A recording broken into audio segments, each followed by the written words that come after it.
worried that he's not going to be able to work in this town again, I think you're right. Then they can ease him out. But right now, whatever influence they have over Michael Steele, it is exactly about his next gig. It's not about him as the head of the RNC, because those, however many people there are that are talking smack about him to the papers, they're not the ones that ultimately are going to be able to control his fate. I think they get him to resign by offering him something sweet, and I think it happens soon, because 7 months from the election is better than 2 months from the election, is better than keeping him there as a huge distraction through the election. But most of all, I'm looking forward to continuing to disagree with you about it and having civil disagreement with you on the air. That's right. I won't be shouting. All right. Thank you, Chris. Appreciate it. Thank you, Rachel. Chris Hayes is Washington editor of The Nation magazine. The epic story of Senator John McCain's long career in politics was supposed to be punctuated with an exclamation point. President John McCain. Barring that, elder statesman and party leader John McCain, Lion of the Senate John McCain. Instead, it's starting to look like the story will end with no punctuation at all, just smaller and smaller font size until nobody can read it anymore. Over the weekend, Mr. McCain abandoned the one thing that has marked his 27-year run on Capitol Hill, his well-sold and widely bought brand. He gave this quote to Newsweek: "I never considered myself a maverick. I consider myself a person who serves the people of Arizona to the best of his abilities." Senator John McCain never considered himself a maverick. It's hard to square with a lot of videotapes starring Senator John McCain. He's the original maverick. One is ready to lead. McCain. I've been called a maverick. The American people know me very well. And that is independent and a maverick of the Senate. And I'm happy to say that I've got a partner that's a good maverick along with me now. What do you expect of two mavericks? You agree on everything? The original Mavericks. Real change. I'm John McCain, and I approve this message. John McCain now says he hasn't considered himself a maverick, except repeatedly, over and over and over again, when he's called himself a maverick in speeches and in town halls and in debates and in campaign ads.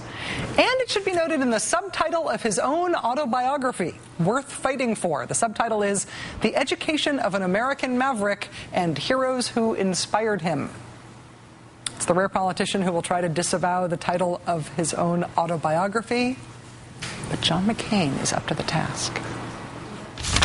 For the first time, U.S. and NATO officials admit that a February raid by U.S. Special Operations troops in Afghanistan went very, very wrong.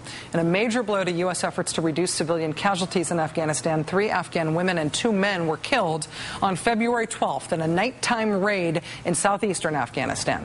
The special forces showed up looking for Taliban insurgents. One of the men killed that night was reportedly carrying an AK-47.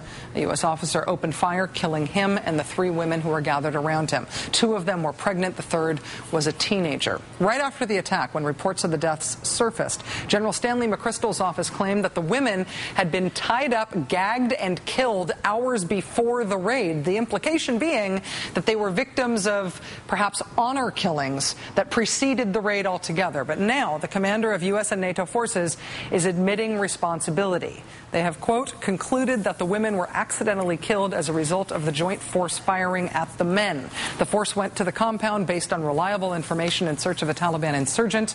We now understand that the men killed were only trying to protect their families.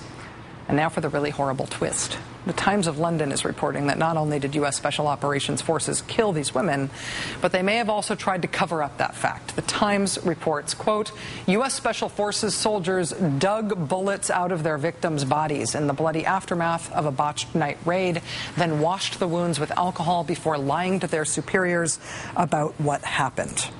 Now, NATO officials are denying any cover-up, even as they admit responsibility for the deaths. And finding out what really happened that night after the shooting is going to be very difficult. The victims have already been buried. Repairs have been made to the building that was damaged by gunfire. We will be keeping our ear to the news ground on this one. I doubt very much this is the last that we will hear of this. We also have some late news this evening from the New York Times that President Obama will unilaterally revise and, quoting the Times, substantially narrow the conditions under which the United States would use nuclear weapons. The salient points of the president's new policy: the U.S. will renounce the development of any new nuclear weapons, a decision that overrules the initial position of the Defense Secretary Bob Gates. Also, the U.S. will, for the first time, commit not to use nuclear weapons against non-nuclear states if those states are in compliance with the Non-Proliferation Treaty, even if those states launch attacks against us, biological or chemical or cyber attacks against the U.S. White House officials tell the Times that the new strategy does leave open the option of reconsidering the possibility of nuclear retaliation against biological attacks, depending on the level of devastation, depending on what's made possible by the ongoing development of bioweapons. President Obama also telling the Times that he would carve out exceptions for, I'm quoting the president here, outliers like Iran and North Korea, countries that have violated or renounced non-proliferation agreements. Now, this strategy that's going to be announced is known as the Nuclear Posture Review. It's going to be formally announced tomorrow. That will begin an intensive 9-day effort that's focused on nukes around the world and focused on reminding Americans that foreign policy and national security are about more than just wars.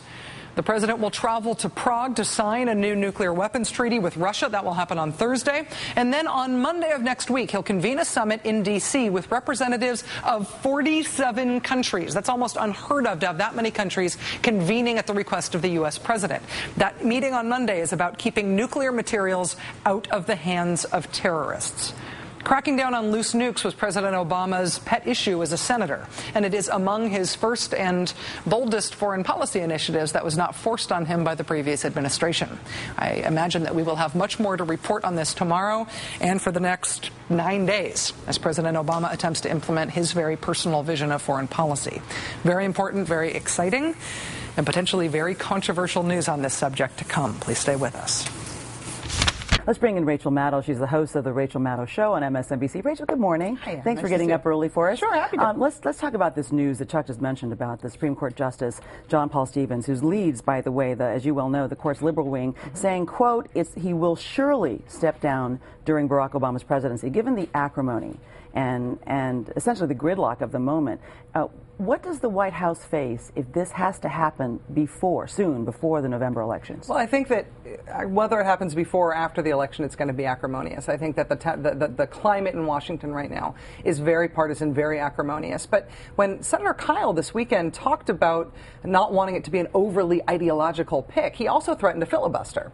And, I mean, Justice Stevens is a liberal. He's going to be replaced by another liberal justice. You can't really expect this president to move the court dramatically to the right by picking somebody who's not a liberal. But the question I'm asking is, you know, given how important the Novembers are deemed to be, and given how difficult health care was, if it happens before November, could that spell trouble for the Obama administration? Are they going to have to steel themselves for a bigger fight? I think that a Supreme Court nomination can be difficult. It can be acrimonious. It can also give somebody a lot of political capital. I think that it helped President Obama when he got Sonia Sotomayor confirmed. If John Kyle, though, is saying that he's going to filibuster any nominee who's considered ideological, I mean, that would be almost unprecedented. It's been almost 50 years since there's been a filibuster of a Supreme Court nominee. So if they say we don't want a liberal justice and we'll filibuster if there is one, I think that's probably a big enough deal. It might mean the end of the filibuster. I think the Senate rules might change. I think that might be a really big deal in Washington. Let's move on to the jobs numbers that came out.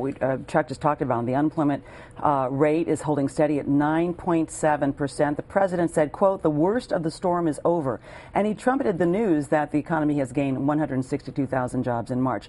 Now, Republicans are reacting to that, much like liberals reacted to Bush calling the Iraq War mission accomplished, because we have House Minority Leader John Boehner saying a 9.7 unemployment rate is no cause for celebration, and any politician who takes a victory lap for it is out of touch with the struggles working families and small businesses are facing. Is the White House out of touch on this economy? I think when you look at the monthly jobs lost versus jobs gained, I mean, it was going like this during the Bush administration, and it's going like this in the Obama administration. It's going the right direction overall. Now, is the unemployment rate unacceptable? Absolutely. Nobody's saying that it isn't. I think the White House has been pretty much downplaying their economic success. Has the White House done enough to increase jobs in this climate? Well, I mean, the White House they don't have a magic wand. They can't do anything magical, but our job numbers are going in the right direction. The economy is growing. Job numbers are going in the right direction. It's a very deep recession. And they've really, in terms of the tone, they do have a very fine line. They've really got to titrate it exactly right to make people feel like they're not being insensitive, even while they are talking about the progress that's being made. Meantime, the president's approval rating is now just 47%. New York Times columnist Frank Rich wrote on Sunday, not since Clark Kent changed in a phone booth has Has there been an instant image makeover to match Barack Obama's in the aftermath of his health care victory? So if there has been, do you agree that there's been a makeover? And if you do, what do you think the president would use his momentum for first? I think winning works. That's the best political tonic in any administration. When you win something, when you're seen as having an accomplishment, it gives you political capital and you get to decide what to do with it. And so I think you saw that when people decided, as soon as health reform passed, it seemed like a better idea than before it passed. And had it failed, people would have thought it was a worse idea than they had thought before that was decided. And so winning does work. The question, as you zoom in on, is whether or not what it is he's going to decide to spend that on. Some people are talking immigration reform. I think it is more likely that we'll see him put that into Wall Street reform. More chances of winning Wall Street reform. More chances of winning, and honestly, it's better politics. It boxes Republicans in, makes them take the side of the big Wall Street banks and insurance companies in a way that the Democrats would like to run on in November. All right, Rachel Maddow. We could talk some more, but we're out of time. Thank you so much this morning. And you can catch the Rachel Maddow Show weeknights at 9 p.m. Eastern on MSNBC.